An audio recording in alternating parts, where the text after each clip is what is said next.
United States Constitution, when we start taking a look at the real structure that's happening, our rights come from God. They are inalienable. They cannot be taken away. We have a republican form of government with property rights, individual liberty, and supposedly limited government. Now let's take a look at where they want to bring us. The United Nations Charter, as I mentioned, it's based on the Russian Constitution. What does that say to you? Our rights come from government, not God. They are limited, not unlimited, and they can be taken away for behavior or speech. It is a feudalistic form of government for the common good, eliminating the individual. The United States has undergone a cultural, moral, and religious revolution. And a militant secularism has arisen in this country. It's always had a hold on the intellectual and academic elites. But in the 1960s, it captured the young in the universities and the colleges, and we had this great battle, cultural war begin then nationally. And since then, if you will, secularism has really achieved dominance in the academic community and the intellectual community and the entertainment community in Hollywood, among part of the political community, but not the nation as a whole.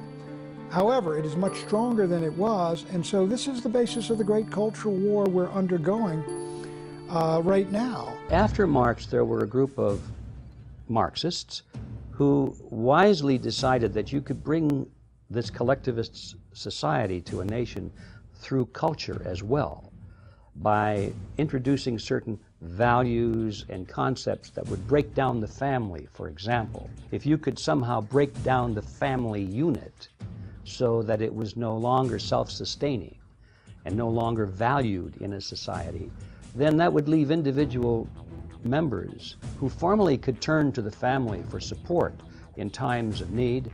They would now be cut loose.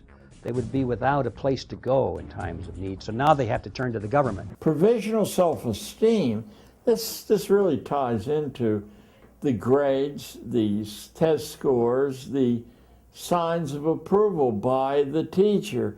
You're allowed to feel good about yourself if an authority issues a signal that you can do that. On the other hand, if the authority condemns you, the only way you can feel good about yourself is to become an outlaw. So cultural Marxism would be that type of activity in any society that breaks down the culture in such a way so that people instinctively turn to government as an alternative for the support that they otherwise would have. This is done through art, it's through music, it's through literature, it's through motion pictures and that kind of thing. It's the implanting of certain ideas and concepts which make them very ripe for the philosophy of collectivism and makes them very ripe for turning to government as the big daddy, the big solver of all problems. The most interesting thing for me about McDonaldization, or Weber's broader concept of rationalization, is the idea of the irrationality of rationality. That these rational systems inevitably spawn all sorts of irrational consequences. This is supposed to be an efficient system, yet it ends up being very often inefficient. It's dehumanizing, one of the kind of ultimate irrationalities from my point of view. Certainly the arts have always had a tendency to promote license instead of liberty. The difference between license means that I can do anything, even if it's destructive of other people and of myself. I can take drugs until I OD. I can hurt other people and hurt their children and families. License is something that is selfishness rules. With liberty, what rules is the freedom to be responsible, the freedom to live a decent life, the freedom to love others, the freedom to give. It's like the difference between love and lust. And unfortunately, often the principle of love is replaced in the media with the principle of lust.